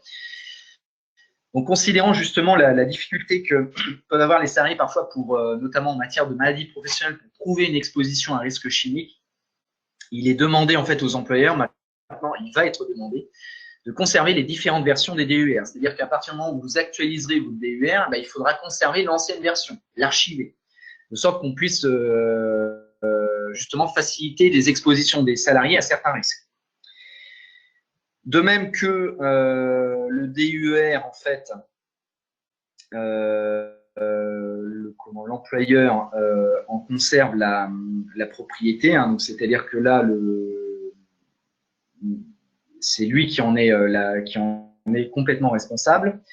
Il y a une affirmation aussi du principe de substitution, donc dans la loi, qu'on connaissait déjà, mais qui est affirmé avec beaucoup plus de précision, c'est-à-dire que dès lors qu'on a connaissance du fait qu'un produit chimique a une toxicité avérée, on doit s'employer à à le remplacer. Alors, vous me direz, de toute façon, par rapport aux grands principes en matière d'hygiène et de sécurité, finalement, ça existait déjà. Bon, là, ça va être affirmé de manière un peu plus précise. Voilà, donc sur le DUR, effectivement, vous allez avoir ces évolutions-là. Qu'est-ce qu'on peut citer d'autre en matière de nouveautés? Vous avez aussi la reconnaissance des risques psychosociaux comme risques professionnels. Alors, bon, ça c'est pas forcément terrible, mais bon, en tout cas, les partenaires sociaux sont entendus pour dire que les maladies professionnelles liées, par exemple, à un syndrome dépressif réactionnel peuvent effectivement sont à intégrer dans les risques psychosociaux. Donc, il va forcément falloir, à partir du moment où l'ANI du 9 décembre 2020 vous dit que c'est un risque professionnel, il va falloir vraiment l'intégrer dans vos DUR si ce n'est pas déjà fait. Pour ceux aussi qui n'ont pas de médecin en propre attachés à leur structure, dans les services de prévention et de services de travail, enfin, j'ai envie de dire, parce que là, ça faisait un moment que ça couvait, mais on va y venir. Il va y avoir une association entre ces services de santé au travail, hein, les médecines du travail, et la médecine de ville pour justement désengorger les services de prévention et de santé au travail, qui bien souvent, en fait, sur les visites médicales, hein, que ce soit visite de reprise, visite de reprise, ça va encore, hein, quoique on peut avoir des surprises, mais notamment les visites qui ont remplacé les visites d'embauche dans les 3 mois, on a parfois beaucoup de mou au démarrage. Donc là, il pourrait y avoir des conventions conclues entre la médecine du travail et la médecine de ville, hein, les médecins praticiens correspondants, hein, qu'on va appeler les MPC, pour justement réaliser des visites médicales, soit initiales, soit périodiques ou de reprise. Hein, donc ça fera l'objet de conventions entre les organismes, et ça va permettre vraiment de désengorger les services de prévention et de médecine du travail, avec ce qui figure aujourd'hui dans la loi, une volonté de recentrer le médecin du travail sur les endroits où il devrait être, c'est-à-dire en entreprise. Donc là, ce que prévoit la loi en la matière aussi sur la médecine du travail, c'est que le médecin du travail on devra lui permettre en fait de passer un tiers de son temps en milieu de travail, c'est-à-dire au sein de l'entreprise, pour faire tout simplement son travail, c'est-à-dire actualiser par exemple la fiche d'entreprise, réaliser des missions de prévention, ce genre de choses. Donc, un tiers de son temps de travail en milieu de travail et 2 tiers de son temps de travail pour participer aux différentes instances internes à l'entreprise, que sont par exemple le CSE, par exemple, ou d'autres organismes en fait, qui ont trait à la coordination des choses en matière de prévention des risques. Hein. Donc, l'idée, c'est de remettre vraiment le médecin du travail, je dirais, sur le terrain. Hein, et plus comme on a tendance à le voir aujourd'hui, c'est vrai, à laisser dans les services de médecine du travail, voilà, faire des visites. Donc, l'idée, c'est vraiment que les médecins du travail sortent. Hein, c'est ce qui est prévu par la loi. Donc, normalement, les services de médecine du travail devront s'arranger, devront tout mettre en œuvre pour que, effectivement, le médecin du travail passe le plus clair de son temps à l'extérieur.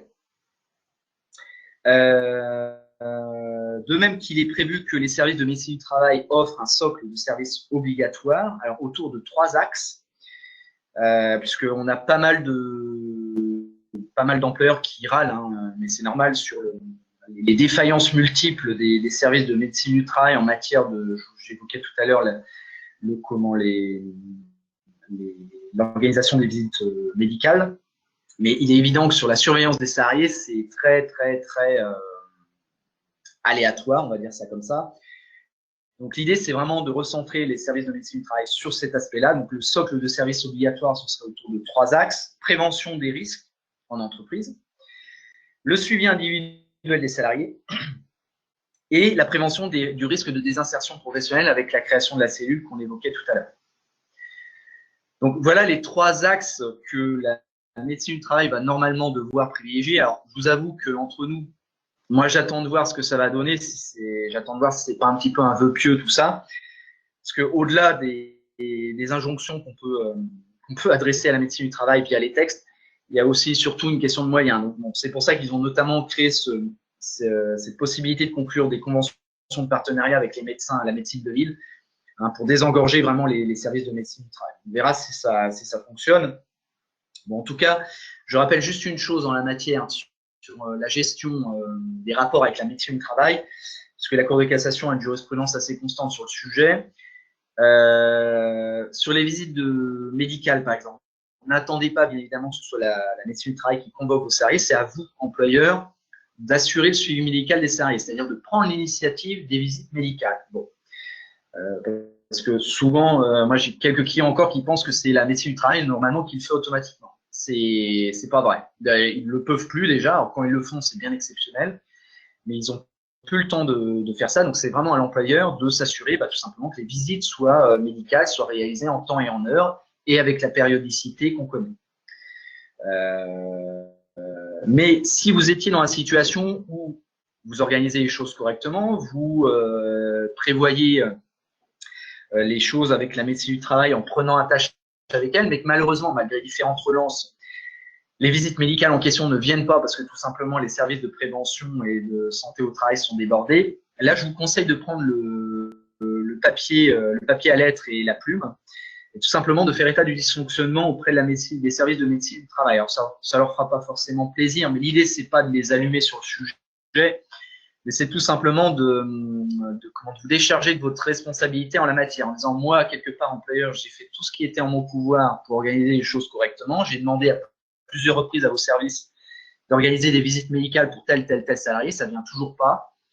Quelque part, j'en suis à prendre acte du fait que vos services ne sont pas en mesure, en fait, de recevoir mes salariés. Et donc, s'il y avait un pépin en la matière, ça vous permettrait de dire, écoutez, c'est pas ma faute. C'est pas ma faute, c'est la responsabilité, tout simplement, des services de médecine du travail. Puisque la Cour de cassation vous dit qu'en la matière, les services de médecine du travail ont une responsabilité et s'ils sont défaillants, c'est auprès d'eux que l'employeur peut se retourner. Hein, donc, ça peut être important, justement, de formaliser les choses. Alors, de manière polie, hein, il ne s'agit pas de se mettre la médecine du travail à dos, bien sûr. Mais c'est important aussi de formaliser les choses pour notamment faire état de dysfonctionnement. Alors, dernier point que je n'ai pas cité, mais je vous en parlais tout à l'heure, il y a un passeport formation qui est aussi appelé à être mis en place. Où on va répertorier dans ce passeport, en fait, c'est tout simplement une base où vous allez pouvoir renseigner toutes les actions de formation suivies par le salarié en matière d'hygiène, de sécurité, d'actions de prévention en tout genre. L'idée, voilà, c'est de faire en fait un répertoire sur ces actions-là. Donc, on rejoint un petit peu ce que je vous disais par rapport au mécanisme de prévention prévu par le Code du travail, avec le fameux rouage action de prévention, d'information et de formation. Vous aurez un socle, justement, normalement quelque chose qui va être le réceptacle de toutes les actions d'information, de formation en la matière, et ce sera le passeport formation. On attend un petit peu de voir comment ça va se formaliser, ce truc-là. C'est pas encore tout à fait bien défini parce que même entre les partenaires sociaux, ils n'étaient pas très d'accord parce que certains doutaient de la pertinence en fait de la mesure, et deux, du fait que ça pouvait même être un frein à l'embauche pour certains salariés qui ne montreraient pas un passeport formation qui soit, je dirais, en bonne et due forme. Bon, voilà. Donc, voilà, grosso modo, pour les actualités qu'on pouvait citer en ce début d'année. Alors, vous le voyez, sur ce dernier aspect, on attend quand même que le projet de loi s'affermisse un petit peu, parce que là, pour l'instant, on en est aux prémices, mais on voit un petit peu où ça va nous conduire tout ça. Donc, avec une formalisation un peu plus marquée. Donc, vous aurez, je vous le rassure, du travail pour 2021, ça c'est certain. J'aurais fini avec ma présentation. Tout le monde est inquiet sur le sujet, Kevin. Voilà. Rassurez-vous, vous aurez du travail, hein, pas de problème. Il y avait deux questions sur le point 2. Oui. Alors, donc, il y avait une question d'Alexandre sur la notion de document. Un seul document, il y aura une case accident du travail dans le document pour différencier. Alors là, honnêtement, bonne question. Je pense que oui, parce qu'autrement, on ne va pas du tout être en mesure de faire le distinguo. Et là, ça va devenir un bazar sans nom. Donc, moi, je pense qu'ils ils vont prévoir des CERFA qui permettront de faire le distinguo. Tout simplement parce que je pense que ce sera utile, on le voit bien. Il faut qu'on puisse faire le distinguo entre ce qui relève de la branche des sinistres professionnels et ce qui relève tout simplement de la branche des sinistres classiques. Je pense, à mon avis, qu'il y aura effectivement encore ce distinguo. Je peux me tromper, hein, on n'a pas encore les CERFA. Alors, bien évidemment, alors les CERFA, de toute façon, ils sortiront avec un décret hein, sur le sujet. Donc là, c'est le pouvoir réglementaire qui va éditer ces documents-là. Bon, le 1er novembre, je ne vous cache pas qu'à mon avis, le gouvernement, pour l'instant, il y a d'autres priorités, donc c'est pas pour tout de suite. Mais bon, on sera vigilant sur le sujet et dès qu'on aura ça, je pense qu'on vous fera une petite communication sur le truc. D'accord. Okay. Je pense que oui, je pense qu'ils maintiendront une distinction et qu'il devrait y avoir des cases à cocher pour savoir si ça relève ou pas d'un accident de travail ou d'une maladie professionnelle. Alors, il y avait Olivier qui… Alors, d'abord, il y avait Delphine qui demandait par rapport au registre si ça veut dire qu'on doit créer chacun son propre registre dans l'entreprise. Alors, c'est pas une obligation, hein, c'est vrai que je l'ai pas mentionné. Le registre des accidents bénins, c'est absolument pas une obligation, c'est une faculté qui vous est offerte par les textes. Donc, en la matière, il n'y a pas d'obligation d'en établir un. La seule facilité, en fait, que permet le registre des accidents bénins, c'est d'éviter d'établir, en fait, une déclaration d'accident du travail. Hein, donc, puisque dès lors que vous avez, hein, je rappelle la définition de l'accident du travail, vous avez un événement soudain à une date certaine qui entraîne une lésion. Je vais prendre un exemple tout simple. Vous prenez un carton sur la tête. Bon, vous avez un bel hématome. Bon, ça nécessite pas de soins, ça nécessite pas d'arrêt de travail. Donc, techniquement parlant, vous pouvez inscrire cet accident-là sur le registre des accidents bénins. Et il n'est pas obligatoire à ce moment-là d'établir une déclaration d'accident du travail. D'accord? Par contre, si effectivement vous n'avez pas de registre des accidents bénins, vous devez établir une déclaration d'accident du travail. Donc, c'est l'intérêt, si vous voulez, du registre des accidents bénins, c'est de vous dispenser de faire, pour les accidents qui ne nécessitent, encore une fois, ni arrêt de travail, ni soins, ça vous dispense de faire une déclaration d'accident du travail. Mais c'est pas obligatoire, c'est facultatif. Alors, il y avait une remarque de Olivier sur la carence qu'on peut aussi avoir dans les médecins de ville. Alors, je pense que dans certains endroits de la Manche ou de l'Orne, c'est clair que c'est peut-être… C'est pas faux. Alors oui. Pardonnez mon enthousiasme, Olivier. Je sais bien que ça va pas liquider le problème dans tous les coins de France et de Navarre, loin s'en faut. Je pense quand même que ça devrait, ces conventions entre les médecines du travail et les médecines de ville, ça devrait quand même, dans pas mal d'endroits, aider à désengorger un petit peu les choses. Mais j'en conviens, c'est pas la panacée. Et dans la lignée, il y avait une question sur un échange de mails sur des demandes de visite médicale est-il valable? Oui. C'est pas la peine d'envoyer la grosse Bertha avec le recommandé à tout va, parce que déjà ça va vous coûter cher en frais de timbre. Et puis de toute façon, le mail sera suffisant. Hein. On dit souvent juridiquement que c'est un commencement de preuve. Hein. Nous juristes, c'est ce qu'on dit, mais aujourd'hui, très franchement, ça a la même valeur qu'un courrier. Alors, ce qui peut être fait sur les demandes de visite médicale, effectivement, vous pouvez le faire par courriel. Moi, j'aime bien parce que vous laissez quand même une trace écrite, donc vous pourrez vous en prévaloir derrière quand même. Et c'est pas aussi formaliste qu'une lettre recommandée avec AR. Par contre, si vous deviez, je reviens sur l'exemple que je vous citais tout à l'heure, avoir des difficultés avec la médecine du travail sur des visites médicales qui sont organisées 6 mois, 7 mois après votre demande, là, je me fendrais quand même pour donner un côté un petit peu plus sacré, un peu plus formaliste à la chose, et aussi à à mon mécontentement d'employeur, je ferai un courrier recommandé. Hmm. Et ça, ce serait pour acter un dysfonctionnement. Mais pour les visites médicales, pour les demandes de visites médicales, le mail, c'est tout à fait adéquat et adapté. Ouais. Alors c'est vrai que là, on a beaucoup de retours, nous, ces derniers temps, sur des entreprises qui sont à la MSA et où il y a vraiment des grosses difficultés pour avoir les bonnes personnes, les contacts, et du coup, les entreprises sont un peu livrées à elles-mêmes, quoi. C'est très compliqué. Ouais, oui, la MSA, oui, je pratique un peu, c'est la quatrième dimension, hein. Franchement, Ouais. ils sont. Le régime général, on peste, hein, mais alors la MSA, c'est encore autre chose. Et puis, ils sont pas du tout. Moi, je trouve qu'ils sont d'une opacité qui est assez incroyable, tant dans leur process que dans ouais, leur façon de faire. C'est vraiment, c'est jamais évident, quoi. Donc, oui, je veux bien confirme. Oui, voilà, je confirme. Bah, je confirme aussi, Anne-Marie.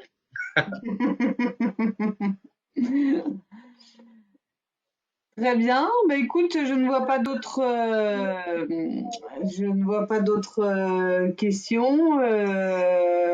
Est-ce que quelqu'un souhaite poser une question à l'oral ou un complément? Mais en tout cas, merci encore, Kevin, parce que l'exercice est toujours très difficile en visio.